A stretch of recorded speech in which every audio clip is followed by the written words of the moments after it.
Star live में आपका स्वागत है। मैं दीप सिंगर। आइए चलते हैं खास खबर की ओर। बड़ी खबर सामने आ रही, जहां परिजनों ने दिया नौगांव थाने में शिकायत पत्र, लगाई न्याय की गुहार। जानकारी के अनुसार नौगांव शहर के विद्या भवन पब्लिक स्कूल में 7वीं की छात्र को पीटने का मामला सामने आया है। बताया जा रहा है कि घटना 4 सितंबर की है। छात्र के परिजनों के अनुसार उनके बच्चे को स्कूल के प्रधान अध्यापिका और पीटी अध्यापक द्वारा बेरहमी से पीटा गया है। परिजनों ने बताया कि उसका कसूर सिर्फ इतना था कि क्लास में अन्य बच्चों के साथ उसका झगड़ा हुआ और वह प्रिंसिपल मैडम के पास अपनी शिकायत लेकर चला गया, मगर प्रिंसिपल मैडम और शिक्षक ने शिकायत न सुनकर उसी को बेरहमी से पिटाई कर दी। वहीं पहले अभिभावकों ने इस बात को गंभीरता से नहीं लिया, मगर छात्र ने जब अपनी आपबीती बताई तो और उसकी शर्ट उतार कर देखी तो अभिभावक दंग रह गए। उन्होंने तुरंत एक शिकायत पत्र थाने में दिया है। संवाददाता जितेंद्र रावत के साथ अनमोल अग्रवाल की रिपोर्ट। कितने में पढ़ती हो? 7th क्लास में पढ़ते। कौन से स्कूल में पढ़ते? Vidya Bhavan public school. अच्छा, क्या घटना घट गई है? अब वो हम क्लास में हमें टीचर ने हमें हिलाया तो हम गिर गए, तो हम प्रिंसिपल के पास शिकायत करने गए। अच्छा। तो वहाँ पर हम भैया मिल गए, तो भैया कह रहे आओ प्रिंसिपल की शिकायत, तब वो प्रिंसिपल से कह दे रहा है। तो वहाँ पर गए तो प्रिंसिपल ने हमें स्केल से मारा हाथों में, और वहाँ पर साहिल सर ने हमें पीठ में मारा। पीठ में मार के उन्होंने वहाँ से लिया और ब्रेंच पे मार दिया। अच्छा। हमें खून निकल आया। अच्छा, क्या हुआ था फिर? उसके बाद फिर स्कूल गए? फिर स्कूल गए हम, बीच में एक दिन स्कूल गए, एक दिन तो ठीक किया। फिर उस दिन गए, फिर मैम ने हमारी कॉलर पकड़ा और पास में खींचा। कह रही तुम्हें जैसे झूठे बच्चे को पढ़ाना नहीं है, कह रही साहिल सर का तुमने झूठा नाम लगाया।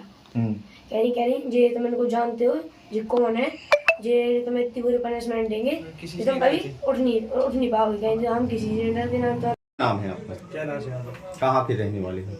हल्लू कॉलोनी नौगांव। आपका कौन सा बच्चा पढ़ता है? कौन से स्कूल में पढ़ता है? मेरे छोटे भाई का बच्चा है, समर्थ यादव नाम है, और कितनी क्लास में पढ़ता है? 7th क्लास में पढ़ता है। क्या घटना घटित हुई? घटना सर ये है कि मेरे बच्चे को अभी 4 तारीख को मेरे बच्चे को पीटा गया, वो भी अधिक ही पीटा गया, जिसका मेरे पास फोटो प्रमाण भी है। और हो सकता है शायद बच्चे ने वीडियो बनाया तो वीडियो भी होगा, फोटो प्रमाण तो है ही। इसकी कंप्लेंट हमने प्रिंसिपल से करने की। तो अभी कल मतलब 4 तारीख के बाद बच्चा मेरा 7 या 8 तारीख को स्कूल गया।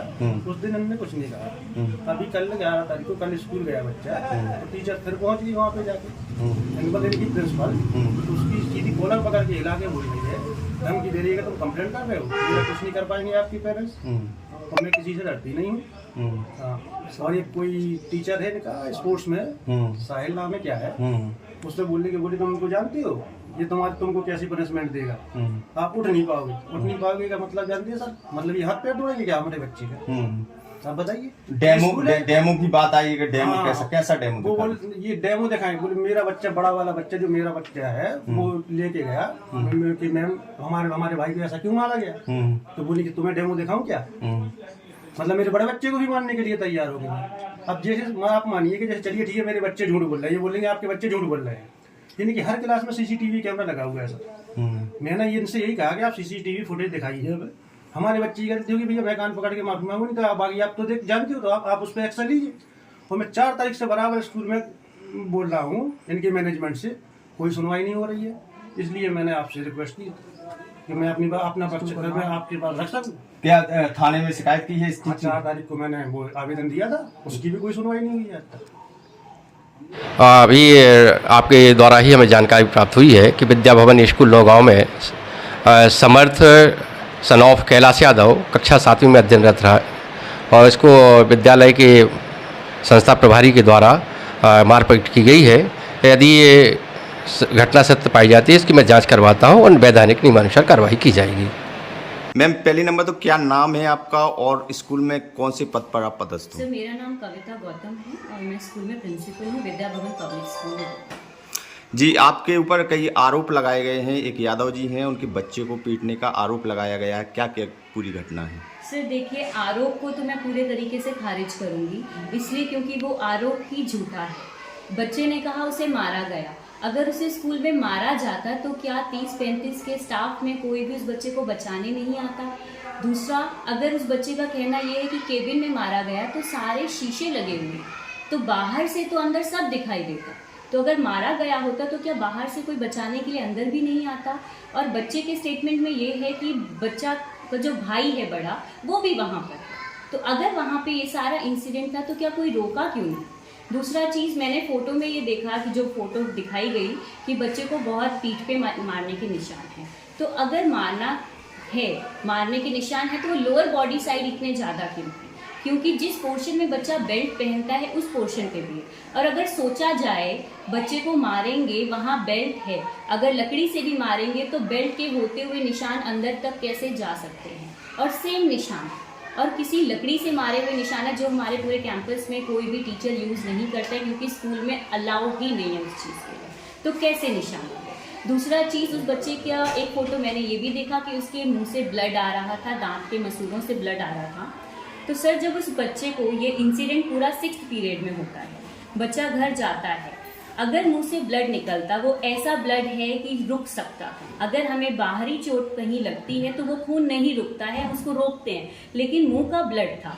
तो अगर बच्चे का ब्लड निकल रहा था वहाँ से तो क्या किसी ने देखा नहीं? इतने बच्चे स्कूल में पढ़ते हैं, छुट्टी के time drivers, helpers, made, teachers सब उस बच्चे के साथ घर पे गए हैं। बच्चा हंसते हुए टीचर्स के साथ बस में बैठ के घर गया है, तो उस बच्चे के फिर ब्लड कैसे आया? क्योंकि मुंह का ब्लड तो बोलते बोलते ही रुक जाता है, तो वो रुक जाना चाहिए था। तो अगर ये चीज़ कहना है तो ये तो पूरे तरीके से एक तरीके से झूठा इल्ज़ाम लगाना हुआ, जिसमें कोई बात ही नहीं है। बच्चे को बोला गया है, बच्चे ने तभी बोला है क्योंकि ऐसा कुछ सिचुएशन होता तो फिर ये बच्चा हंसते हंसते स्कूल से घर तक कैसे पहुंचा? क्योंकि ये इंसिडेंस ऐसा है और जिस तरीके से फ़ोटो में मार पिटाई है कि इतना मारा गया है, तो बच्चे की आंख में एक आंसू क्यों नहीं था? बच्चा रोया क्यों नहीं? बच्चा चिल्लाया क्यों नहीं? उसने अपना बचाव क्यों नहीं किया? क्योंकि मीडिया तक जाना या इस खबर को बाहर तक लेके जाना, मतलब बच्चे में बहुत हिम्मत थी। तो अगर इतना बच्चे में करेज है, उसमें इतनी हिम्मत है, वो इतनी आवाज़ उठा सकता है, तो ये चीज़ वो स्कूल में भी कर सकता था। मैम, एक डेमो वाला भी बताया, उनके पिताजी हैं कि वो मार के डेमो दिखाती हैं। क्या डेमो का क्या मतलब है? क्या क्या डेमो दिखाती हैं? ये तो कोई बात ही नहीं होती। डेमो एक तरीके से टीचर को बोला जाता है जब वो क्लास में पढ़ाते हैं कि सर आप आज डेमो देंगे, मैं आपकी क्लास में बैठूंगी, ये डेमो। लेकिन इसमें मार का डेमो आज तक किसी बच्चे के सामने ये चीज़ तो बोली ही नहीं गई। और ये जनरली हर स्कूल में होता है, जब इंटरव्यूज लेते हैं तब उस टाइम पे इस वर्ड को यूज़ किया जाता है, डेमो। बच्चों के साथ इस वर्ड का यूज़ करना तो मुझे नहीं लगता कोई चीज़ सही है। तो ये बिल्कुल झूठ है, ऐसा कुछ भी नहीं बोला गया।